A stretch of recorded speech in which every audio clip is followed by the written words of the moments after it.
Whatever. Hi guys, it's BB Australia night with Joleen. Joleen is Woo. here. Yay! You guys, before we get into it, but first, if you're new to this channel, please click subscribe and give this video a thumbs up. And if you want to join our Patreon, I'm over there watching Heroes versus Villains. You want to be a part of that. But tonight is BB Australia. Jolene, what a good week of shows, huh? It really was. These 3 episodes, I binged them back to back. I like to save them since they're, pre-recorded. It's a pre-recorded Big Brother for Thursdays. And then I just binged 3 in a row, and it's so great. That's a lot of television. They're over, what are they, an hour and a half each or something like Oh, that? I also have a speed up function that I use when I watch TV now. That's where my attention span is at for TV. When you speed up, oh my gosh, you guys, I'm getting really bad at this. Thank you, chat. They're like, we can't hear you. I thought that was a little low. Okay. Sorry. I have because it's my mic's in my way. Mm-hmm. So I'm supposed to put it up here last minute, and then I keep forgetting. This is happening way better. Way too often. You guys, how's this? Woo! Sorry about that. I promise. I've only been doing this for years. And now I don't know what I'm doing. Okay, let's dive into these episode by episode. We'll start with the beginning of the week, which was episode 4. Mm-hmm. This is the first time we see Our Lady of Leisure, Angela. She's learning yoga. She's stretching. This is a thing right now. We see Chad and Sophie with a showmance. Oh. Something like that. We learned that Sophie is a former gymnast who broke her back. Yeah, they all have, a lot of them have these backstories, where hers is like now, you normally see this with you see this with the American Big Brother a little bit, but with more celebrity, Big Brother or Survivor. You see this with Survivor. And so she wanted to go to the Olympics and then, broke her back. So that was one of her dreams. And her second dream, according to her, was to be on Big Brother Australia. Is that a real dream? Because it hasn't been on the air for a while. So is this really something that people dream, or is this just TV talk? When she said it, it seemed to me like it was TV talk, because I feel like she's so young that I don't think when you're training for the Olympics, you're also like, but if that doesn't work, let me get in the Big Brother. But guess what? There's this TV show that I really, really love. Oh, all right. But anyway, anyone who breaks their back, that's awful. And it's interesting how they're like, we're learning about these people down the road. Like there's some people who haven't even had a package yet, who we still don't even know who they are. Yeah, like who's Shane? Why? What's the deal? I know. I'm very intrigued by Shane, but like, who is he? What's up with that? Okay. The Ginger Dread House.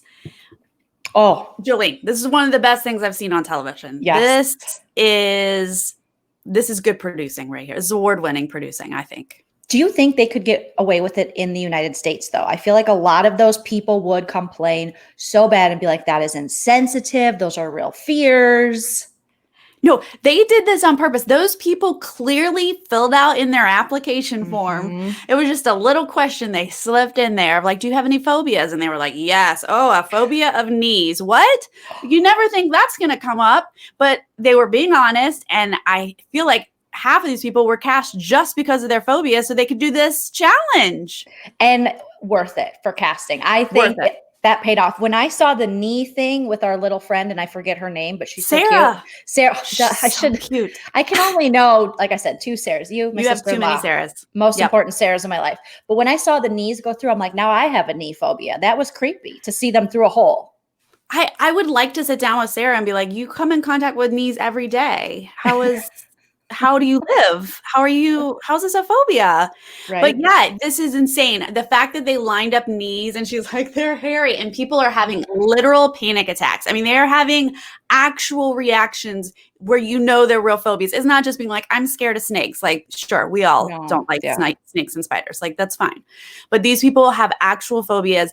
I mean, bubble bath. Danny was having a meltdown, thought she was going to drown. And then Angela and the poodle. That was everything. But I understood it once she explained it later, how there Sure. are wild dogs where she grew up and stuff. But that poodle, what was his name? Jackson. He deserves Yeah. a better A name, better number name. one. Thank you. Mm-hmm. But secondly, he was so sweet. And I actually kind of felt bad for Jackson because For the dog, yeah, yes. he's sitting in there like, pet me, and she's like, oh my God. And then they had to put a hat on him, and it was a lot. Yeah, like I know there's a lot of people who are scared of dogs. Like dogs have attacked. Like that's a legit fear. Yes. But the fact that they choose the cutest dog ever, like you can't be afraid of a little poodle. And yeah, dogs pick up on energy. So I was so much more worried about the dog than Angela at this point. Me too. But he must have been like a therapy dog or something. He was pretty chill. He must have been. He even had one of those little silly poodle haircuts, which I'm sure serve a purpose. I just don't know much about. But I love poodles. No, they serve no purpose. They don't? Okay, so it's just aesthetic. My favorite one was, and by favorite, the most disturbing one to me was Dan and the pigeons, because why did he have to eat ice cream and why did he eat it like this? And why? It was so good. And again, that's like a valid fear. I feel like there are a lot of people afraid of birds. I mean, we just had beautiful Nicole afraid of birds in the house, but like being like pigeons they fly around and you don't know which way they're going. Like, are they coming at you? You don't know, but it's so great to see Dan just have a complete meltdown. Yeah, he's eating ice cream like this because he can't think straight. He's like, these pigeons are going to pluck my eyes out or something. Right? I never thought there would be someone eating ice cream that didn't make me want to eat ice cream too, but that is what I'm going to watch every time. I'm like, Joleen, you don't need ice cream because you don't need. Pull up this clip. Gross. It was all over his face. I was like, clean up, please. With pigeons around. It's just too much. Yeah. So that was amazing television. Thank you so much, Australia, for that. Yes. That was beautiful. They all got through it. They all, shaking and everything. They got through it. And they got their sweets and their champagne. Sarah, what would have been your phobia that you think they would put in there? I don't know. Because I'm afraid, my phobia is of the ocean. I'm afraid of the ocean, so I don't know how they would have done that. But I've now learned from this show that I will never be honest about that. No. On any application for a reality show. Are you kidding? I know. I'm afraid of tiny, cute orange kitties. Yeah. Terrified. If you put all these orange kitties around me, make me sit there for an hour and pet them, I'll lose it. Right. Now I know to put something like that down. What's your phobia? Well, I have a fear of porta potties, like a horrible fear of porta potties where I can't use them. I can't go in them. I will have a panic attack, which seems ridiculous, but yeah. But hey, it could get knocked over. You could get trapped in there. I don't want to trigger you, but I'm saying that's a valid fear. That's a valid one. I'm getting the goosebumps on that. Someone posted a couple years ago, do you know that most people have this fear? And I forget what it's called, but when you see like holes in things or in skin or in fruit, you can almost things that are very porous and that makes you react. There's a name for that. And every time I see stuff like that, I react. And apparently that's very common. So I guess whatever that thing is called, that porous fear is also what I would have. Oh, that's interesting. You know what they could do for me? This isn't a phobia, but it would be the same reaction. I have that audio disorder. I forget the name of it, where like certain noises, especially if they're like repetitive noises, they trigger that like fight or flight in me and I get real agitated and start to freak out. So if they put me in that box with like a drip or something like that, I'd start to unravel. They'd have to do some sort of audio thing for me. That's so interesting. How did you find out you had that? I heard someone, I think it was like Kelly Ripa or something, talking about it on TV, and I was like, oh my God, that sounds like what I have. And I had to like look it up because when people are like, ugh, stop making that noise. But then when I researched it, it actually triggers the fight or flight in you. So it's not like you're just annoyed with noises. It like disturbs you and upsets you and you start to like panic and freak out by these noises. And I've noticed, like, it's getting worse as I'm getting older. I'm like, I hear a faint, distant drip or something. And Douglas is like, okay, you need to calm down. It's amazing what we kind of get used to. we're just like, well, I guess that's just a part of me. And you don't even know it's a thing until Kelly tells you, Yeah. And she's like, noises freak me out. And I'm like, oh my God. Yes. Yeah. Thank goodness. Thank goodness we have TV people telling us these things. Okay. More about Sophie and Chad. She sneaks in this bed. We're now publicly kissing. Okay. Next day, day 9, we have more of this like house divide. We've got this whole Talia and Angela kind of thing a brewing. Talia's talking about Marissa and Angie need to go. And then Angela's like watching the division. Talia needs to go. She's got an army behind her. She brings in Kieran, Hannah, Marissa, Sarah, and Danny. They have like a talk. And I guess we're calling it the green room. And they're all sort of saying like, we got to break up that whole Dan Talia thing. So we kind of get this going, right? But then Kieran, he overhears his name mentioned. So he then just decides to like blow up the people that are actually working with him. And he tells Dan and Talia about Angela and her plan. I was so mad at Kieran in that moment. And I thought, I'm going to hate him the rest of the series. I am so mad that he betrayed them. Angela had this momentum behind her. It was like, let's rise up, these underdogs. You got there's the racist guy. You got the Carl. I always see him during my lives. I'm like, hey, community pool versus Carl. Okay. So I'm just like, no, Angela's got this momentum and these things are happening. And then Kieran, just out of nothing, goes and pulls Dan aside and is like, hey, just so you know, they're saying this, but I'm not going to do it. And I'm like, you ruined what could be so wonderful. But then I saw the rest of the episodes and I was like, okay, this is something Kieran struggles with in his real life. So I can empathize with the fact that he always feels left out. He's always chasing the cool kids or any of the kids. So my heart kind of broke for him in later episodes because he just struggles to fit in. So all of a sudden I had all this empathy, which I don't know where it came from. And I kind of wanted to go away, but I did. But in this episode, when I saw this, I was like, Kieran, I am so mad at you because I loved that Angela was taking charge. Talia and Dan need to be broken up. They're too dangerous. Do.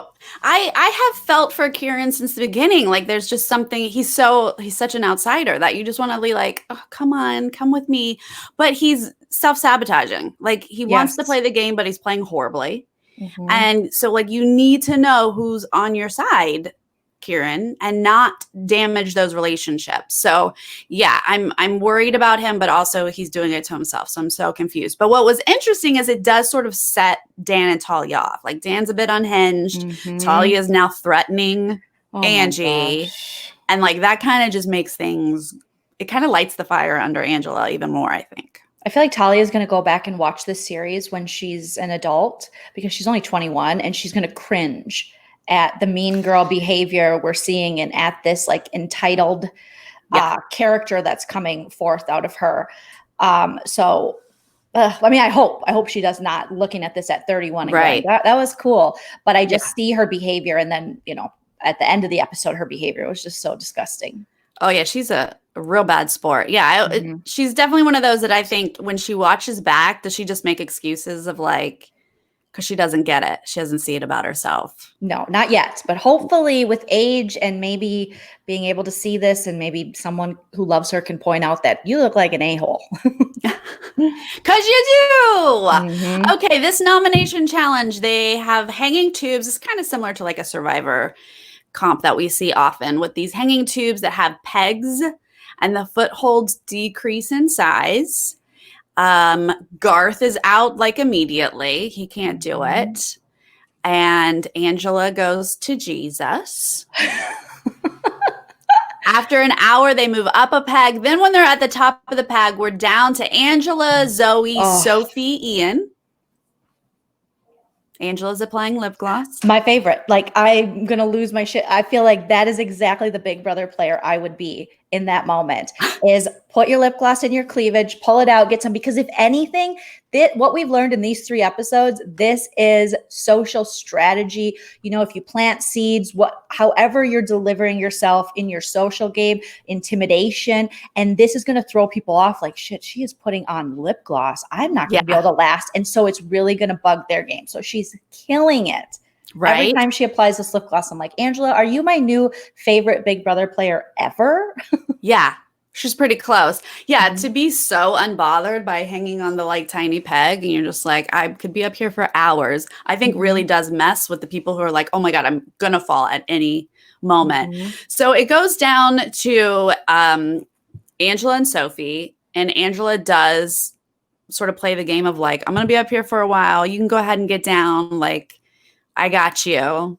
And Sophie tries to play it a little bit. She's like, and Chad and like, and Dan and Talia. And Angie's like, okay, I got you and Chad.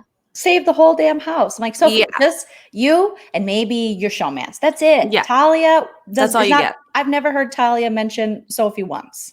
Yeah, she's not protecting you. No. Please. So Angela wins her first comp. Yay! This is it. She wins and she saunters off to do her noms, which no surprise, it is Dan and Talia. And then she throws Casey in there because Casey is on that side. So that makes sense. They go into the eviction.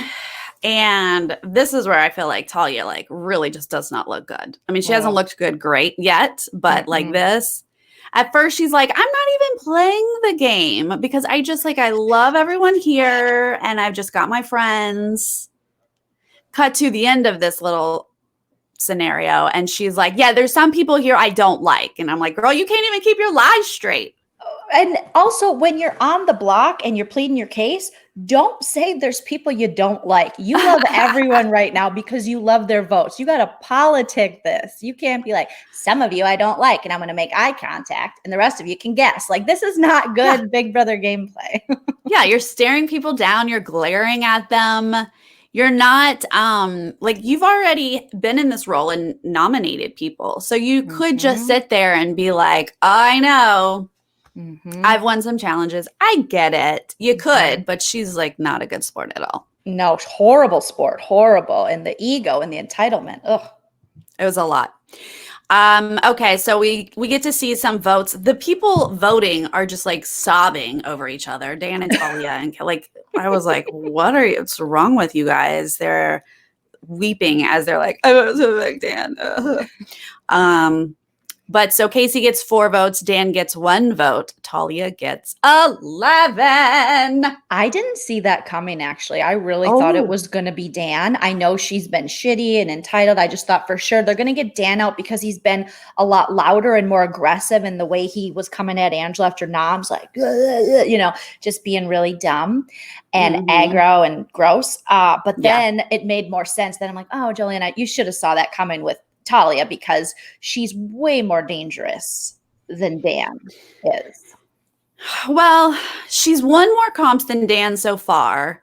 And I feel like the things she says make people uncomfortable more than they're admitting. Like even the people who were in that group. I mean, like how many times can you handle someone telling you that it's her house and like her way goes? Like I can only put up with that so much. But I actually was accidentally spoiled online that she was going, and I was just so excited about it that it was actually fine that I got spoiled. So I don't even know if I would have been what I was surprised she got 11, and I'm surprised the only vote Dan got was from her. I know, isn't that funny? Because he was like, I can't vote for Talia. I love her. And then once Talia left, it was like, Dan, quick. I was very impressed with how he snapped back and was like, okay, wait a minute. I think I was coming off like her. So I'm going to just throw all the blame on her because she made herself look bad. And I'm going to go, but then I hated that he did that misogynistic thing and be like, when I'm a guy, you know, she did that girl thing. I think that's kind of the thing he pulled. But it was to save himself. Whatever, Dan, you're just as bad as her. But he was able to kind of separate himself where even I know it's editing too, saw him a little differently. I was like, well, he's not that bad once she left. So but that's what you have to do. You have to learn. Things weren't going well. It put you in a bad spot. You were heated, you know, whatever. And make some little changes. I mean, he apologized to Angela, was like, I'm not coming for you. You know, they made amends, which is great. That's what you got to do. Yeah. Talia refused to hug Angela at the end. I was like, girl, get gone. Her mom, dad, whoever raised her, pull her aside and do some extra raising because this y'all messed up. Apparently. She's unfinished. She is unfinished. Yeah. Keep working on that, please. Okay, the next episode 5, we start with Ian lost a spider. Oh, but I felt so bad. It was apparently a huntsman I didn't know. I don't know what that is. Whatever you say. But Ian is he's precious. So cute. He goes, I loved that spider more than I even loved my fish. I'm like, I didn't even know you could love fish. I did not know. I've had fish. I didn't love them. I tried my best to take care of them, but not like I love Tilly, you know? Yeah. But what a sweet soul. Like, I know, he really is. And I really do feel like he just relates to animals so well. Like, that is his world, these little animals. And I love that the rest of the house is like cool with it. You know, like Kieran, people are so annoyed with Kieran. He's definitely a weirdo, but like Ian's a weirdo that they're okay with, and they're like supporting him. And I appreciate that. And Ian is like blossoming, I feel like, with humans. Even like the cool guys like Xavier and Dan, I guess he can be cool, are befriending him. And actually, like, Dan saying, I enjoy talking to him in our conversations. And Ian said the same thing. And it just did something to my heart, because I feel like if we would see a character like that on an American Big Brother, they would be, again, we're not seeing live feeds, so we don't know what's been edited, but we would be seeing him bashed and torn apart, and America would be rallying around a la Nicole Anthony and be like, no, he's a special flower human. Leave him alone. Yes. Yeah, exactly. Like, I hope that's not going on. I'm glad that they're being kind to him and and asking him about his spider. Like, I know that that's hard to be like, tell me about your pet spider, but they're doing it. So I appreciate that. He hand trained the spider. I didn't know it was a thing. He goes, I hand trained her. I'm like, so much work was put into that spider. What's it doing? I don't know. Crawling on your hand? Like, I think it was going to do that anyway. Okay, now BB is giving a special task to Kieran. And I'm like, stop picking on Kieran. He's already struggling enough, except that this was hilarious. He has to do a 3-point turn, and people are literally shocked that he just, like, he can't. They're all directing him. They're like, this way, that way, pull here. Do you know which one's the gas and not? And he's like, what? But he does it. They get pizza, except he can't eat it. I know. Well, what is it so, okay. I feel like my brain's like, what? It's not an automatic. So this is why he's having issues driving, because I can't drive a stick either. But I haven't really. Why he's having problems? Tried very much. I thought maybe that's why, but you'd think after all that training, you'd pick it up. Also, I didn't really know what a 3-point turn was. I just make turns. I didn't know there was a name for it. You didn't have to get tested on a 3-point turn to get your driver's license? In like 96. I don't remember that at all. I'm older than you. I killed it at parallel parking, and I still kill it at parallel parking. I remember I had to learn to do a 3-point turn for my driver's test, but they had just recently taken parallel parking off of the test. So I didn't have to do that. I remember that. Ooh. But my parents were really strict with me about driving, and they made me learn how to parallel park anyway. And so, yeah, I get the 3-point turn. 1, 2, 3. 3 points. And then you're going in the other direction. I'm still like, what? Math? No, I just don't. You can do it in 6 points, like Kieran did. He did it in 1,000 points. But yeah, I actually learned how to drive stick. That was the first way I learned to drive. So I don't think it's that hard. You can do it. Okay. Well, maybe down the road. I don't know. We'll see. You're like, if you go on an Amazing Race, Joleen, you have to learn. Really? For Los Angeles, don't learn. But if you go on Amazing Race, you got to learn. You got to learn. Okay. Good to know. Okay. So Kieran, because he's on the outs, feels like he needs to mix it up. And this is where we get into more trouble with our Mr. Kieran here.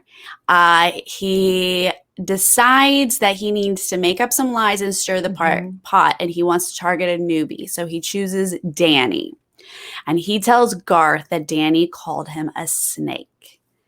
And then drama unfolds. I actually loved this move because it was very entertaining. And as far as a Big Brother game goes, I love a player that can plant seeds a la Dan Giesling and make people think things, and then they're going at it and you're just sitting there with your Bible like, what? Excuse me. So I love that. Now, Kieran doesn't quite have the social skills to execute this successfully, but I give him a lot of props for trying, and he has to take that paranoid energy and put it somewhere. So why not try it in your social game?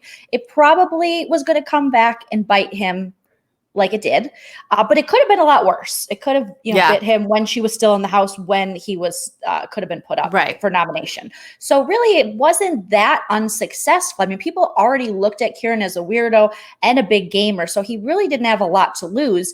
If anything, it added even more doubt onto Garth, which was a success of that for Kieran, where before people were, I think, more trusting, and now they're like, wow, he's a gamer, adding that and them both running to the HOH for a special power.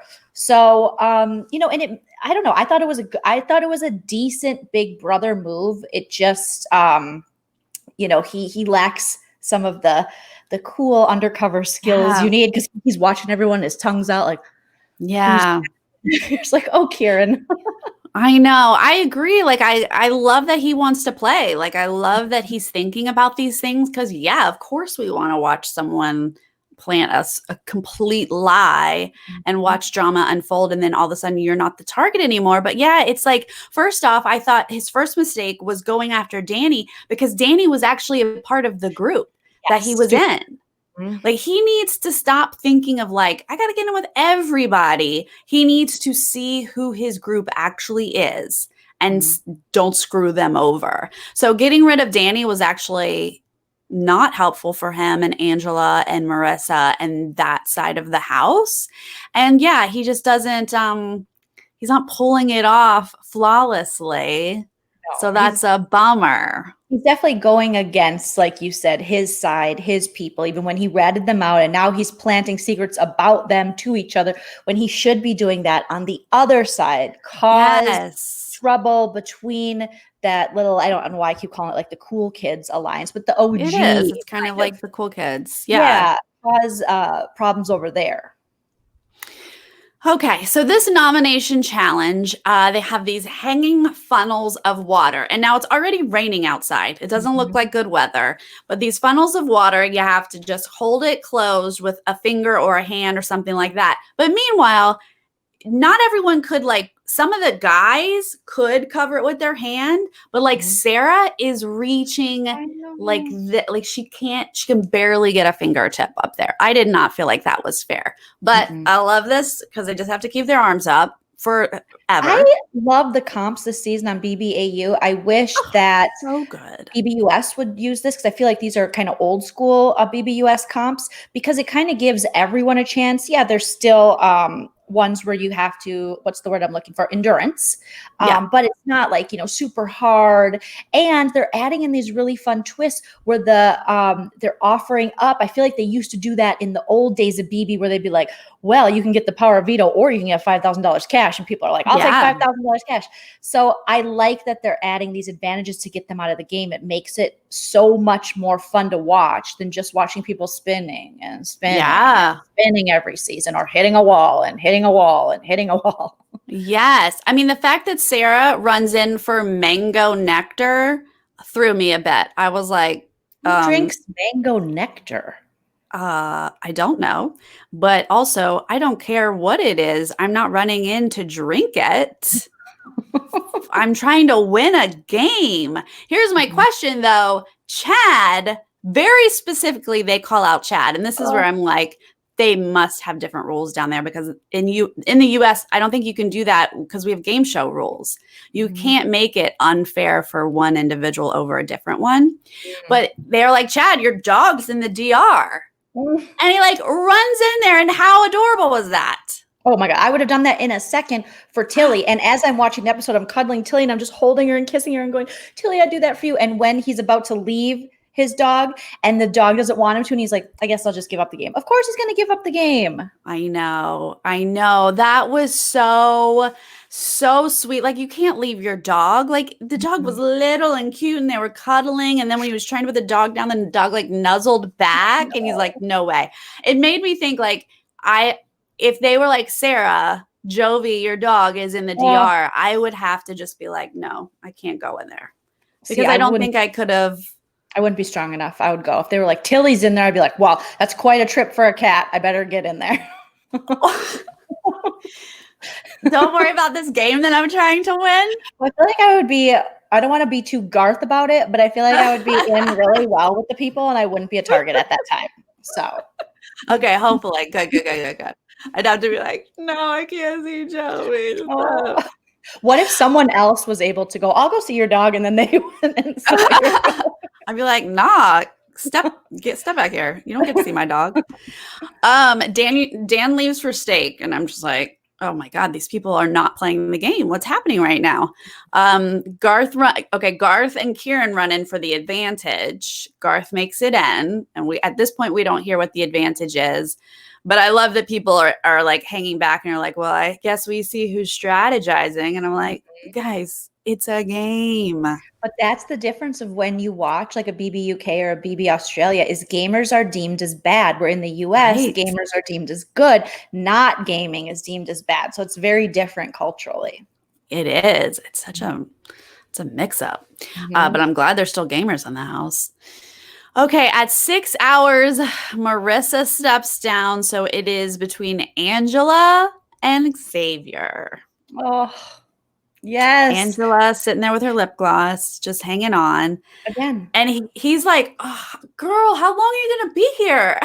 I mean, these young kids can't even hang. She's like, I've never done a push-up. I've never done, whatever this is, jumping jack. I only apply lip gloss. It's my only cardio, and I'm killing all of you young people. She's like, I did one of your yoga classes here at the house, and now I have superpowers. She does. She's just mentally stronger than so many of these people. And walking into the house, I'm sure they never expected this cute girl who was kind of, self-described prissy and putting on lip gloss and wanted her tea. But no, she's probably whatever she's had to endure in her life, and obviously moving over to like a different country and things like that, probably has a lot to do with it. Mm-hmm. Where I'm just like, man, everyone else on the show is so soft compared to Angela. Angela can hang. I feel like if ever I'm in a position where I'm like, I don't know if I can do this, I just have to think about Angela. Yeah. And be like, she could, so you can. Exactly. She lasts 6 hours and 41 minutes. I definitely couldn't do that. And she doesn't even look bothered. She's hashtag unbothered all day, every comp. 6 hours later, she's just like, oh, are we done? I guess I can. Do you want to go a little longer? No? Okay. Yeah. She's like, I'm still good. Like, she's still holding on while like Xavier's like, okay, wait, I'll go back. Oh God, I can't. And she's just like, you let me know. You let me know. Okay, you're done? Okay, good. And now Xavier's like so young too. He's like a fetus. Like he's in the best shape of his life and he can't hang. And he's just like this beautiful angel baby. Like, where did Xavier come from? I feel like I don't know. Straight, like he was born a surf baby or something. I don't know, but I totally dig him. He wears like the Harry Potter glasses. He wears like printed shirts, and the little bits that we're getting from him about game and strategy, he's like 100% in it. I love the way he thinks. He's very under the radar and also very beautiful. And usually guys like that who play this game have these big Dan gross personalities, but he seems to not have that. So whoever raised him, reach out to Talia's parents and give them some tips. Give them a little call. Give them a heads up. Okay, so Angela is going to make some noms again for the second time. And then this time she goes in a completely different way. She just doesn't want the drama in the house. And last night there was drama between Danny, Zoe, and Garth. So those are the three that she decides to put up. That was dumb. I love Angela. I love her, but strategically she was on a roll. You got to keep knocking out these big players that are making moves. And I know she doesn't look at it from a gamer standpoint, but she did her first time around. It was a little bit of these people are mean and a gamer standpoint. Now to pull people who might actually, like Garth, he probably wasn't going to turn on you. No. And then obviously Danny, poor Danny's just scared of bubbles and caught in this, lie. And then Zoe can go. I'm over Zoe. Zoe can go. She's on that side. But like, yeah, Danny and Garth were working with you, Angela. So why are you screwing over people who are willing to work with you? Yeah. That's the thing is like, she's like so close. She's almost there. And then here she is making herself a target by winning 2 back-to-back, which right there, I was like, Angela, just drop. Like, I didn't want her to win again. But I get it, but like also you just made yourself a bigger target, and then your noms are like random. Yes, that's concerning. You should want to keep those kind of troublesome people if you think they are, because they're going to pull attention away from you. Yes. So let them fight. They'll always be a target. And while you're at it, Zoe's side, just Zoe and then whoever the hell, have them fight it out, but not Garth. I think that really was a bad move for her game. It was. But Garth, interestingly, is literally telling people that he'd be surprised if he even gets a vote. Oh, Garth. He's so super safe. And I was like, wow, I would vote for you just because you said that to me. Me too. I would think you are the biggest gamer and manipulative, clearly. You think you're running this. Let me show you who's really running something. So it's like, I love Garth, but then there's moments where I'm like, what is this dude talking about? Yeah, I like Garth's strategic mind, but he's very full of himself. So every once in a while you're like, whoa, okay. Yeah. Okay, so during the eviction, Garth reveals his advantage. He has an extra vote. They hash out this whole Danny, Garth. I was just saying they were in the green room, and he was like, they're, in this whole thing. Isn't it funny how in this game that these little tiny information turns into like a bomb? And also it's like, and we watched this telephone happen in this episode where all of a sudden, just like Kieran predicted, Garth is a huge gossip. So he went around and he changed the tone. He's like, and then she was like, they're in there. You're going to bitch. It's like, she did not even close say that. She was like, oh, they're in the green room. You're looking for and help you out, buddy. Thanks. And then it just kept going. And then Zoe got a piece of it and it just blew up into this crazy thing. I really did feel bad for Danny at this point, because she's like, seriously, this is why I'm sitting here right now, like worried about my game because of this. This is crazy. Yeah. And like you said, like the distraction of getting yourself you're not even sitting there as one of these three. Like the target is off your back, Kieran, but like Danny is not someone that we need to get rid of right now. No, this is such a shame. The most ridiculous person to pick out, because she was so under the radar and someone who you work with. Yes. Thank you. Zoe gets 2 votes, Garth gets 3, and Danny gets 11. I honestly, at this point, thought are they going to flip on Garth because he was so cocky? Yeah. But they should have. Did not. If they were smart and actually want to win this game at the end, they would get rid of Garth tomorrow. Yes, that is true. Danny guesses correct that Kieran is the snake as she's leaving. And Garth obviously figures it out. And so he's like, oh gosh, Kieran, he lied to me. Why didn't she say right off the bat, who said it? Who said it? Tell me who said it. And I would stop the whole thing because I'd think, all right, I'm probably going home anyways. Who said it? Right. Out. Who said it? And then I would salt their game so bad on my way out. But she was just kind of like, what? I never said that. I'd be like, tell me who. And I'd look at everyone. I'd be like, you said it. I just accuse everybody. Right. Yeah. If you're in that position, sitting there about to go, potentially, be like, I'm sorry, who said it right now? Because I know I didn't say it. And and Kieran's face is like, it's about to happen. It's about to happen. Oh, he was like, he was so terrified. And he should have thought, telling this lie, that keep Danny and get rid of Garth. So you plant the seed, make Garth look crazy. Oh, right. And then you get rid of him, because Danny doesn't even know about it. Yeah. Kieran's just like half there. He's like trying, but he's not fully there. Yeah. Okay. Episode 6. Last episode of this week. We start with Angela smuggling tea in her boobs. Love it. She's such an addict. She is such an addict. I identify with Angela more than I've ever identified with someone on television. I think I really do.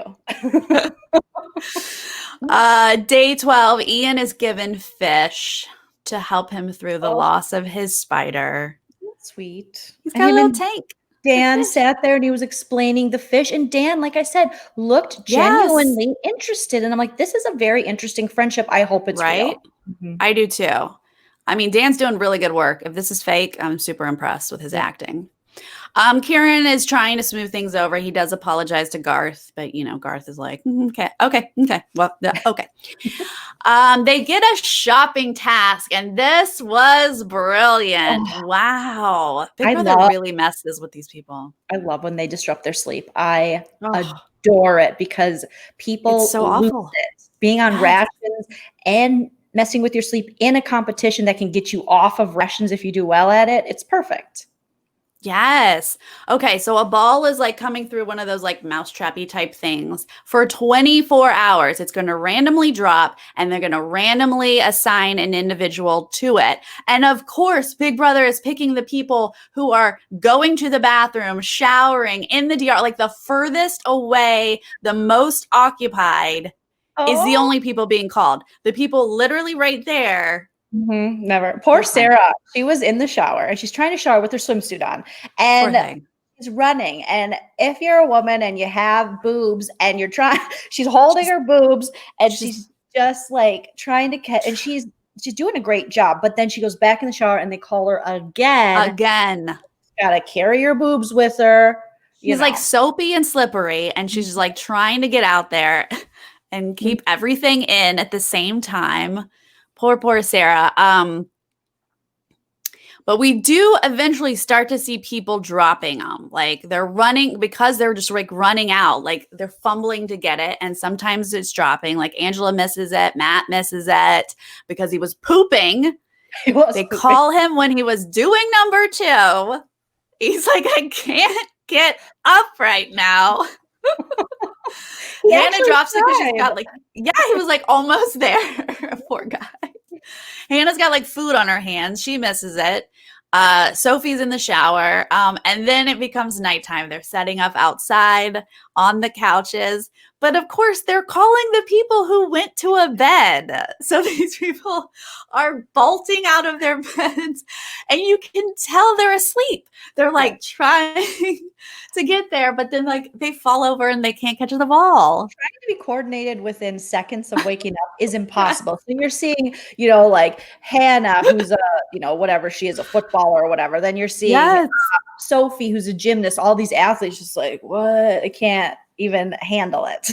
They can't. It's so, and it's just like, I feel for them because they're like, I'm sleeping and then it's so loud. Just being woken up by that noise is going to be traumatizing. And then you can't catch the ball. And then you just like probably can't go back to sleep. It's a hot mess.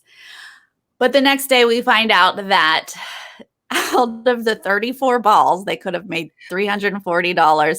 They only got 19. So they have $190 for groceries, For which apparently people is not enough. That's not it's enough. not enough tea. Mm-mm. You guys, not enough tea. We also, I do want to point out, because like during all of this, Xavier was part of a group talking about Kieran. But Xavier, again, like he's so impressive to me because he was like, yeah, Kieran's dead man walking. Like, sure. But like, he's not the one you get out right now because you can read him. You can tell when he's lying. You can tell like what he's up to. And I'm like, yes, you. They're not showing you much yet. But like, I feel like we're going to see him later. And he's only like 23. I saw, and I think he's a medic. Like he's just such a young kid, but maybe he's, I don't know how he's so strategic and smart, but so far he is. So the grocery order is put in. Oh. Unfortunately, the 2 people who do the grocery order were 2 people that Angela just put up for nomination. Yeah. Now, when I saw Zoe pull this move where, she's just been put up by Angela, as, like you said, has Garth. They're picking the groceries, and Angela says, I just need tea. I need tea. T-E-A. She spells it out. She says, tea. Just tea. That's all I need. Tea. Tea for my tits. Like, that's all she needs, She's going to put it in her bra. And they go to order, and then Zoe says, we'll just do in green tea, knowing that Angela needs English breakfast. And I was like, Zoe, you jerk. But the big brother brain in me is like, Zoe, you genius, because she's been winning nonstop, and you got to somehow break that up. And her not having, something that's in her normal routine is definitely going to hurt her. And we did see that. Oh, yeah. Yeah. I mean, I think it's kind of playing dirty because you are specifically not getting something that someone has requested 1,000 times. She didn't even have to say tea, tea, tea. Like, we already know. It's clear. Order tea. But yeah, I can't blame Zoe for making that move at all. Like, you were just nominated, and it's like the opposite of kryptonite. Like, not having tea is her kryptonite. It holds her back. Exactly. And I feel like Angela reacted a lot better than I thought she would, because I myself would have blown up. I feel like in that moment, it wouldn't have been smart for my game. But I've been like, are you serious? Is this what we're doing? I don't think it had time. I think had she been in the house the next day, it would be, because she had tea in her body at this point. She did. So even though you're upset and you're devastated, you're still in a decent headspace about it. Wait till that caffeine is out of your body and you're going for withdrawals, and then you're going to lose your mind on Zoe. Because let me tell you, I'm a black tea English breakfast type person, and Chell likes green tea, and I've tried to sub, and it's not the same. It doesn't transfer over. You get the headaches, all that stuff. Like, I wish I was just green tea person, but I'm not. So I felt for Angela's pain. But there's just something about Zoe, even though I was like, yeah, that's a good move. There's something about it I just can't get on board with. Yeah, because it's spiteful. So you're like, I don't like it. But I thought it was funny that the rest of the house was like, why'd she do it? I like, know. they're the ones freaking out. She's like, whatever, we're just one kind. And they're like, no. Let's see. Dan, Garth, Matt talking about how Angela and Marissa are the power couple. We get a little bit of that before we go into the nomination challenge. Now, this one is interesting. It's like two big spool, or everyone has a spool of rope. They have to wrap it around themselves, spin around, and then transfer it to the other spool. So we see a lot of different ways you can go about this. Some were hilarious. People are literally wrapping their feet. Like, how are you moving? Like Sarah. What's the thought process here? Yeah. But unfortunately, this is not for Angela. No. She's ready to throw up. I mean, she pretty much is like, I have to give up. She doesn't even get to the second part of the challenge. No. I don't even think she gets like half the rope around her. No. She did like a few turns and she was like, I can't. She has willpower, but I guess her like equilibrium is off or something. Whatever makes you spin, she's not down with that. Dan's the first one to move over to the new spool, then Shane and Ian. But then once people are over on the second spool and they're trying to like get it back on the spool, they're all tangled up. People are looking quite the mess, even Dan. But Shane and Ian, they're the ones who look like they have their act together, and Ian just takes over the lead at some point. And our little Ian wins. I know. He won one. And they asked him, did you think you would win coming into the show? And he's like, no, I didn't think I'd win a competition at all. Oh, he's so cute. But Dan is like, I've been training the hound this whole time. So he's ecstatic. Yes, I know. And he has been training the hound, apparently, because Ian goes in and he nominates Marissa, Angie, and Chad. Random. So I guess Chad is the guy that's not in with that group, maybe? So is that like the Casey vote where, like Angela did, where it's like no one's going to vote. They don't think anyone's going to vote Chad out. So. Or that's just someone who's not working with you? Well, yes, I don't think know. that is what Ian said. Ian said that he doesn't feel like Chad really has tried to get to know him, so he doesn't really know much about him. Yeah. So, yeah. So maybe that's true. I think Chad's just been getting to know Sophie, and that's all. So. Yeah, Chad seems really, he's a model and stuff. And I think Angela made good points when she tried to rally the women together, which I think was a really smart game move to save her and Marissa. And, her saying like, he's cute, but what else does he have? Like, he's also comes off very kind. Like, I'm surprised how kind he is, because I'm so used to seeing, again, American Big Brother, where anyone who's mildly teeny bit attractive is just a monstrous human. So I'm like, wow, I hear him say things and I'm like, okay, I guess. Yeah. have it all. But Angela, you know, she pushed forward with this, hey, women, and I really thought, did you think this was going to work, Sarah? I thought it would work. I did. I started thinking like, oh, did she flip people? I mean, this is great. We've seen a lot of people just be like, well, you know, my friends, I have friends, so hopefully they saved me. And this is, I feel like the first time we've seen someone be like, we need to point out why they should vote this other way. So I appreciate it, even though it's, you know, a Hail Mary. Don't think it's probably going to work, but I appreciate the effort and trying to have these conversations and plant these seeds. And yeah, for a minute, I was like, I wonder if this is going to save them and they're going to go for Chad. But yeah, Chad is just like so sweet. Even he's like, I love Angela so much. She's such a cool chick. Yeah, he was like, he was gonna break down about her too. He was just like, yeah, I don't want her to go. And I'm like, yeah. I'm like, you're great. Yeah. Angela's trying to get you out right now, but you're great. Okay, so yeah. Oh, I love that they were talking about all this while Chad's like got a gold face mask on. Well, you got to stay beautiful. That's a great edit. Okay, so we go into the eviction room, and honestly, I was like, Angela, you got to keep your mouth shut just a little bit during this. She was interjecting when it wasn't even her turn. She's calling people out. Like, Matt, don't call Matt out. She's like, Matt's working with Dan. It's obvious. I was like, ooh, like, now is not the time. But it was her last, I guess, Hail Mary of like convincing the women, you know, but you should probably take care of that before, just in case any of those people were going to vote for you to stay. Now you've switched them and you've put a target on your back. Yeah. I mean, I don't think that calling out Matt and Dan doesn't help you with Chad, though. I mean, I guess it helps you with just like talking about the guys. I guess I see what you're saying. Together. Yeah. Yeah. Yeah.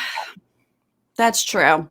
Well, Zoe votes to evict Angela. Kieran votes to evict Chad. Hannah votes to evict Chad. I guess this is when I'm like, oh my God, is it going to be Chad? Chad votes to evict Marissa. But no, Marissa gets 2 votes, Chad gets 4, and Angela gets 8. I'm, as the Brits say, and maybe the Australians, I'm gutted. I'm gutted. Oh, you gutted? Gutted. Oh, bloody hell. There goes our Angie. But BB stops her in the hall as she's lugging her luggage around. And they're like, you're not actually voted out. And she like breaks down crying and screaming and excited. Meanwhile, cut to a prayer circle of like, that rest in peace, Angela. So creepy and weird. It was just, what? It was a I was like, do they do this for everybody? I was like, this is hilarious to edit it in while Angela's like flinging around in this hallway. But ultimately she gets down at the end of a hall to like a private little room that they're calling the Big Brother bunker. It's like a control room with like cameras and a setup here and tea, of course.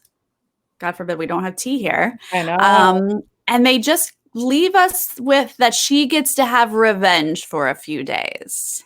So is she out of the game? Because they say you're not out of the game, but is she only in the game temporarily, kind of like a Pandora's box when Rachel came back on her season, when Brendan was the HOH and then she caused havoc? Is it like that?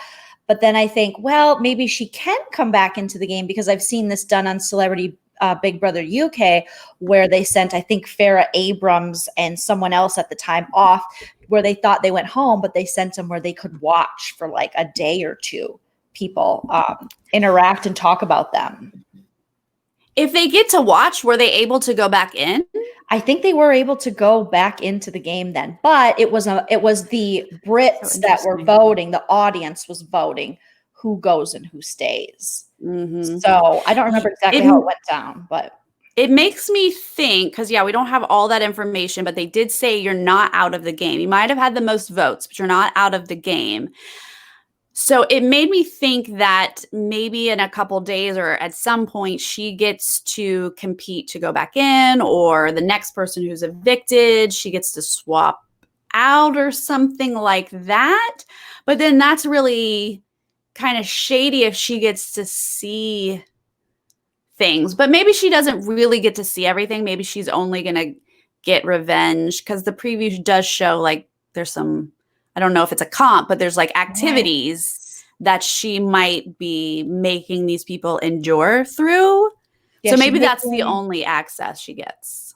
Yeah, she's making Garth a servant, which I love because, he would hate that. But yeah, so seeking revenge that way. So maybe that's her role, her new role in the game is just messing with them. And she doesn't go back, but part of me hopes she gets to mess with them and go back in the game. I don't care if it screws it up. I like her so much. I want her to go back. I'd love to see at least a comp where they realize, and if you don't finish in a certain amount of time, Angela gets to come back or something like that. Like at least give them the fear of that. And just her on the video screen, like, hi guys, I'm coming back. You better hurry up. You better look, I'm here. I never left. Haha. Yeah. Can you beat me? I'm hanging from this wire right now. Can you beat me? That kind of thing. That would be fantastic. I feel like BB Australia was just like, Angela is amazing television. We cannot let her go. So we're going to come up with this twist. Yes. Right?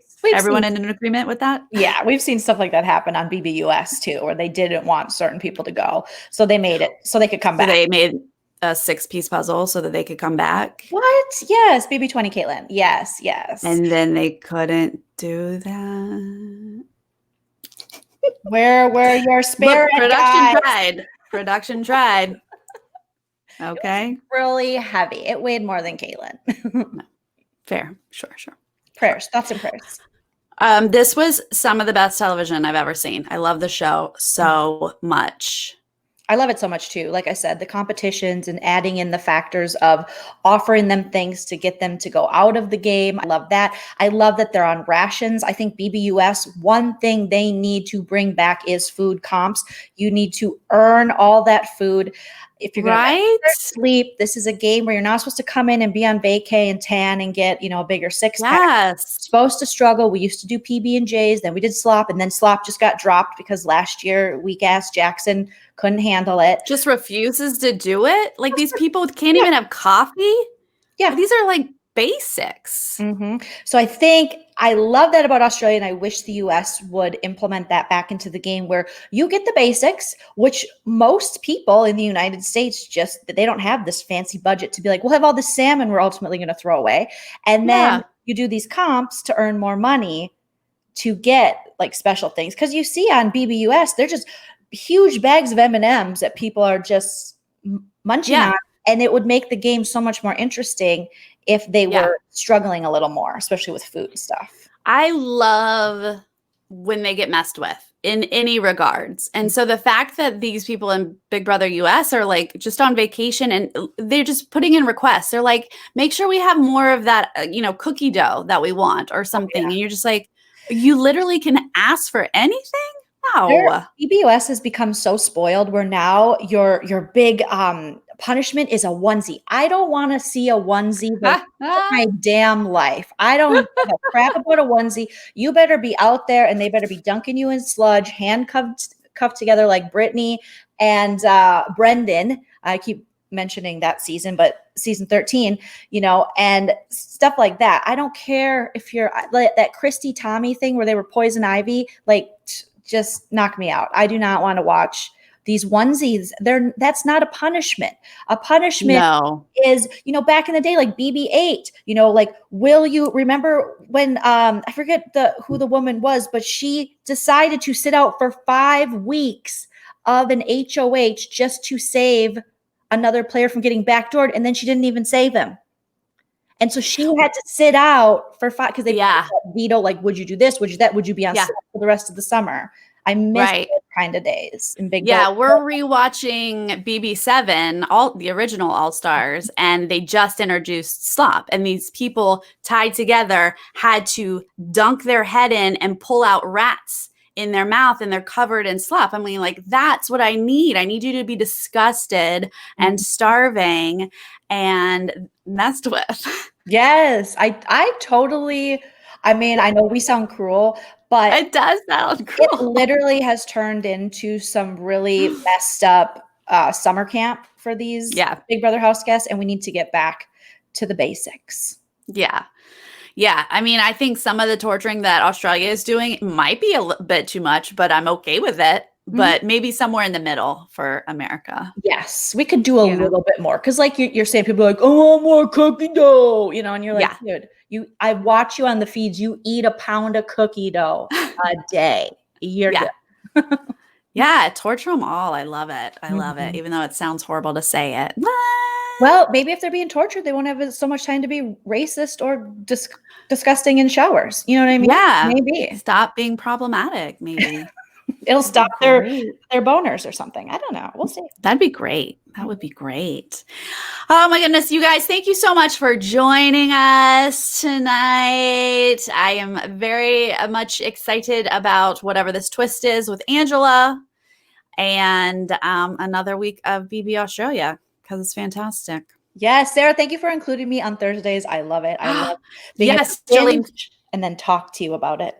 Yes, thank you for joining me, of course. And also, if you need more Joleen, she's going to be on this weekend with her husband, Chell. They're doing Sight Unseen with us. Yes, that was so fun.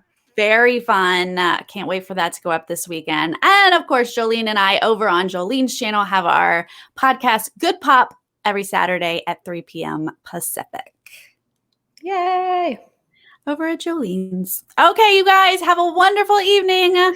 Thank you for joining us. We'll see you next time. Good night, guys. Bye. Bye-bye. Bye-bye.